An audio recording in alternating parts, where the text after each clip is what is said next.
Tsumma afawna ankum min ba'di dzalika la'allakum tashkurun. Pada lafal bacaan tsumma, di sini ada bacaan gunnah pada lafal mim yang berharakat tasydid. Kemudian teman-teman, kita harus hati-hati dalam melafalkan huruf tha. Jangan sampai kita menggantinya dengan huruf sin. Acap kali kita menggantinya dengan huruf sin, misalnya summa, padahal di sini bukan huruf sim, tapi dia kita namakan dengan tha. Yaitu bagaimana makhrajnya? Makhrajnya ujung lidah kita menempel dengan gigi seri atas kita. Berarti bagaimana? Tha, thu, tha, thu. Maka summa, summa. Ya, baru ditahan suara mimnya. Summa afawna. Pada lafal fauna, di sini ada huruf waw yang didahului dengan huruf fathah. Maka ia kita namakan dengan bacaan lin, yang dimana lembut di dalam melafalkannya. Afawna. Kemudian pada lafalna ada bacaan mad tabi'i, yaitu mad yang terjadi ketika adanya fathah bertemu alif, kasrah bertemu ya sukun, atau dhammah bertemu dengan waw sukun. Maka apabila tiga kondisi ini terpenuhi, maka ia kita hukumi dengan bacaan mad tabi'i. Panjangnya adalah 2 harakat. Kemudian daripada lafal ankum ada nun sukun bertemu dengan huruf kaf, maka ini kita namakan dengan bacaan ikhfa. Nah, ikhfa pada lafal kaf ini samarkan langsung kepada huruf kafnya. Ikhfa itu bacaan yang seperti apa? Ikhfa yaitu membaca di antara bacaan izhar dan idgham. Izhar itu adalah suara nunnya kita jelaskan. Pada dasarnya kita misalkan membaca ankum. Pada dasarnya seperti itu. Kemudian karena dia nun sukun bertemu dengan kaf, yang mana kaf ini termasuk daripada salah satu huruf ikhfa, maka cara membacanya bukan lagi dibaca dengan ankum. Kalau idgham itu memasukkan, sedangkan ikhfa di antara keduanya, di antara izhar ataupun idgham. Maka ankum langsung kepada makhraj disamarkan kepada makhraj kaf. Ankum, angka, ankum. Sambil ditahan dengan 2 harakat. Kemudian berlafal mim, ankum mim ba'di dzalik. Pada lafal mim mati bertemu dengan huruf mim, maka ia kita hukumi dengan bacaan idgham mimi. Apa itu idgham mimi? Kita lihat dulu pengertiannya. Awal idgham mimi berarti dia dengan 2 mim. Mimi. Ya, apabila kita mendapati ada huruf mim datang bertemu dengan huruf mim pula yang serupa, yang pertama dia sukun, yang kedua berharokat, maka mim yang pertama diidghamkan, maka mim yang kedua menjadi berharokat tasydid. Maka di sini diwarnai dengan warna hijau, menandakan dia huruf mim yang pertama dimasukkan kepada mim yang kedua dan ditahan dengan 2 harokat. Contoh bagaimana? Contoh ankum mim ba'di dzalik. Nah, seperti itu. Kemudian pada lafal mim ba'di ada lafal nun sukun. Apabila kita mendapati di dalam bacaan Al-Quran kita, teman-teman, ada nun sukun atau dia tanwin, an, in, un, bertemu setelahnya satu huruf saja, yaitu huruf ba, maka nanti suara nunnya dirubah atau suara tanwinnya dirubah menjadi mim. Contoh misalkan ban. Ban ketemu dengan ba. Maka awalnya kita membaca dengan ban, ba, gitu kan. Tapi karena kita ada tanwin, biasanya kaedahnya ketika tan atau nun sukun bertemu dengan ba, diganti suara tanwin atau suara nunnya menjadi bamba. Ada tambahan mimnya. Bamba. Atau misalnya ban ba, sama, diganti nunnya menjadi suara mim. Maka pada lafal mim ba'di dzalika sama hukumnya, yaitu kita apa namanya, menukar suara nunnya menjadi suara nun, suara mim, sambil ditahan suara mimnya sepanjang 2 harokat. Nah, teman-teman, di lafal iklab ini sendiri ada cara membaca iklab di antara para ulama kita, ulama qiraat. Itu yang membacanya dengan bacaan yang pertama furjah,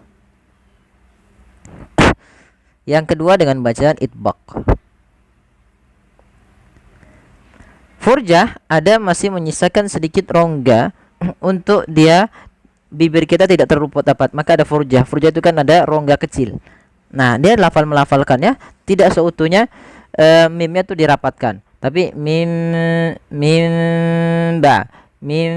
ba.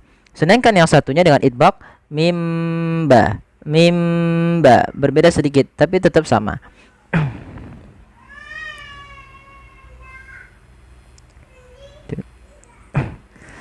Ya, kita ulangi. Ya, dia cara membacanya mimba. Kemudian ba'di ain.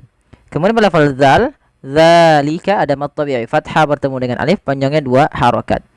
Kemudian la'allakum tashkurun. Ada lafal mim mati bertemu dengan ta.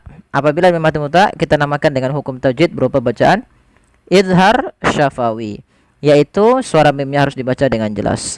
Kemudian lafal tashkurun, ada huruf shin yang dia sukun. Ini kita namakan shin itu punya sifat namanya tafasyi. Tafasyi itu apa? Yaitu suara shinnya dia ash bukan taskurun. Jangan diganti dengan sin. Hati-hati. Kemudian lafal ada bacaan mad arid disukun, yang dimana bacaan mad arid disukun adalah terjadi kapan? Apabila ada huruf yang dia disukunkan arid karena wakof kita. Maka di sini la'allakum tashkurun. Nah, nunnya dimatikan sebelumnya ada huruf mad. Oke, kita coba ulangi lagi. Tsumma afawna ankum min ba'di dzalika la'allakum tashkurun. ثم عفونا عنكم من بعد ذلك لعلكم تشكرون. ثم عفونا عنكم من بعد ذلك لعلكم تشكرون. وَإِذْ آتَيْنَا مُوسَى الْكِتَابَ وَالْفُرْقَانَ لَعَلَّكُمْ تَهْتَدُونَ. Bismillah. Pada lafal وَإِذْ آتَيْنَا, di sini kita harus perhatikan ya teman-teman. Pada lafal huruf zal, hati-hati jangan sampai kita memantulkan huruf zal ketika melafalkan zal sukun.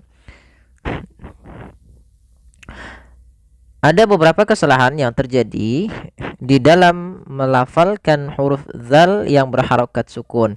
Yang pertama, memantulkannya. Memantulkannya, contoh seperti apa? Contohnya begini, wa iza faraqna atau wa iza ataina, wa idza ini memantulkan huruf zal, maka dia kurang tepat dalam melafalkannya. Yang kedua, menggantinya dengan huruf lain. Ini kesalahannya, mengganti dengan huruf lain.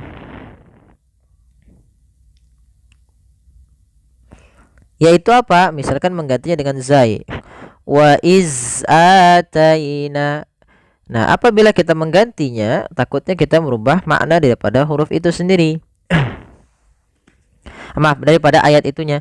Maka kita usahakan bagaimana melafalkan huruf zal ini agar sempurna atau agar sesuai dengan makhraj dan sifatnya.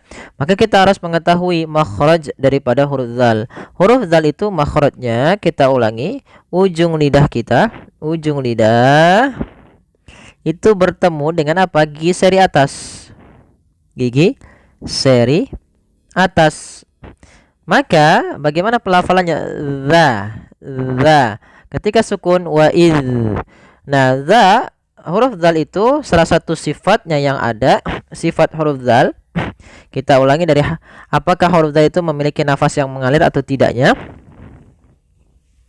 Maka kita lihat huruf-huruf yang wajib dialirkan nafasnya adalah fahassahu syakhsun sakat, yaitu fa, ha, sa, dan yang semisal sampai tadi yang 10 kami sebutkan dalam lafal fahassahu syakhsun sakat. Maka huruf dzal itu tidak boleh ada nafas yang dikeluarkan. Tidak boleh ada nafas yang dikeluarkan. Yang kedua, dzal itu memiliki sifat namanya sifat rokhawah. Oke, dzal punya sifat yang pertama adalah sifat jahar, yaitu tertahannya nafas kita. Yang kedua, sifat huruf dzal itu yang kedua adalah dia sifatnya rokhawah. Rokhawah itu seperti apa? Rokhawah itu jaroyanu as-saut. Jaroyanu as-saut, atau maaf, ya, dia tidak ya mengalirnya suara. Tidak inhibas, tidak ditahan sebagaimana kalau dia syiddah. Maka harus dialirkan suaranya ketika melafalkan dzal sukun. Wa iz, ada alirannya. Wa iz. Tapi dia tidak tidak dibaca dengan mengalirkan nafas, tapi dia tertahan. Wa iz ataina. Kemudian pada lafal ataina, di sini ada bacaan berupa mad badal. Mad badal merupakan mad yang terjadi apabila adanya huruf hamzah yang bertemu dengan huruf mad. Contoh di sini ataina. Huruf mad itu kan ada 3 ya teman-teman. Sebagaimana yang dikatakan fa aliful jawfi wa ukhtaha wa hiya hurufu maddinil hawa'i tantahi, yaitu alif, waw, dan ya sukun. Ketiga-tiganya termasuk huruf mad. Maka di sini ketika adanya hamzah bertemu dengan alif, maka dia kita namakan dengan mad badal. Untuk panjang mad badal sendiri sama dengan mad tabi'i, yaitu sepanjang 2 harokat. Wa iz ataina Musa.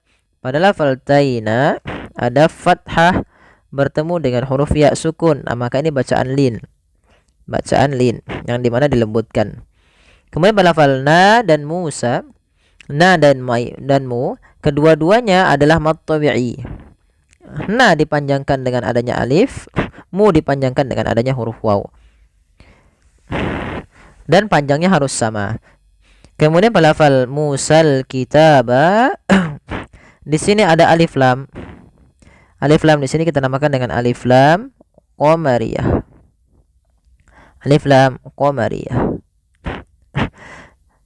Yaitu alif lam yang kita tuliskan alif dan lamnya al gitu ya, dan dibaca dengan sempurna huruf lamnya dan tidak ada dihilangkan, sehingga dia dibaca dengan Musal kitaba. Musal kitaba. Kemudian pada lafal kitabah ada bacaan mad tabi'i, yaitu adanya fathah bertemu dengan alif kecil. Maka teman-teman, ini alif yang seperti ini kecil ini tetap kita namakan dengan alif, tapi kita sebut dengan alif kecil. Maka kita coba ulangi dari awal sampai al-kitabah.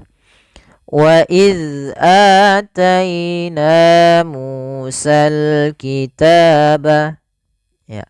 Kemudian wal furqana. Wal furqana. Pada lafal wal sama sebagaimana lafal al-kitaba. Ini dibaca juga dengan bacaan alif lam qamariyah, walnya langsung dan dibaca dengan jelas. Kemudian pada lafal ra, furqana, ini ro-nya dibaca dengan tebal, maka ini kita bisa katakan dengan ra tafkhim namanya. Dibaca dengan jelas. Dan kemudian pada lafal qa ini ada bacaan mad tabi'i. Qa, untuk huruf qaf sendiri makhrajnya daripada pangkal lidah kita dengan langit-langit atas. Qa wal furqana, qana, ya. Wal furqana la'allakum. Ain jangan dibaca la'allakum, tapi dia dan hati-hati intibahat juga, harus hati-hati teman-teman. Dalam melafalkan huruf ain itu tidak boleh dimasukkan ke rongga hidung. Tidak boleh la'allakum, tidak, tapi la'a. Dari mana huruf ain itu keluar? Ain kita keluarkan daripada tengah tenggorokan kita. Tengah tenggorokan. Maka huruf ain itu huruf yang kita masukkan dan kita klasifikasikan menjadi huruf yang keluar daripada makhraj halq. Artinya tenggorokan. Kemudian pada lafal la'allakum tahtadun, mim mati bertemu ta, maka ini kita namakan dengan bacaan izhar syafawi. Izhar jelas, syafawi, kata syafawi berasal daripada kata syafatun. Maka ada syafatun atau biasa kita kenal dengan syafatani atau syafatain. Syafatani yaitu dua bibir. Maka huruf mim itu keluarnya daripada dua bibir kita. Dan mim ketika dia bertemu dengan seluruh huruf hijaiyah kecuali mim dan ba itu sendiri setelahnya, maka itu hukumnya izhar syafawi. Diingat-ingat teman-teman. Kemudian tahtadun, ha sukun merupakan bacaan yang dimana huruf ha ini memiliki sifat hamas, yaitu dan ha sifatnya lemah, ya, dia harus hati-hati ya dalam melafalkannya, dan ha jangan sampai dada, enggak, tapi cukup di tenggorokan paling bawah yang mendekati dengan dada. La'allakum tahtadun. Kemudian pada lafal tahtadun, di situ dun adalah lafal bacaan atau di situ kita hukumi dengan bacaan mad arid disukun. Mad arid disukun adalah mad yang terjadi disebabkan karena sukun arid. Sukun arid, sukun yang timbul karena waqaf. Bisa babil waqaf. Contoh kalau la'allakum, mimnya di sini memang sukun asli, sukun yang memang asli. Sedangkan nun yang di sini ini nunnya tidak asli, tapi kan la'allakum tahtaduna. Karena kita wakafkan jadi nunnya mati. Jadi tahtadun. Nunnya mati. Nah, sebelum nun yang dimatikan ini ada huruf mad berupa waw. Maka inilah yang dinamakan dengan mad arid disukun. Mad yang terjadi karena adanya sukun arid. Panjangnya berapa harokat? Panjangnya boleh 2, boleh 4, dan boleh pula 6 harokat. Contohnya bagaimana? La'allakum tahtadun, 2 harokat. Tahtadun,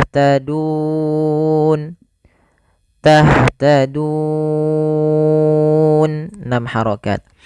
Baik, kita coba ulangi dari ayat awalnya sampai dengan pada sampai kepada la'allakum tahtadun.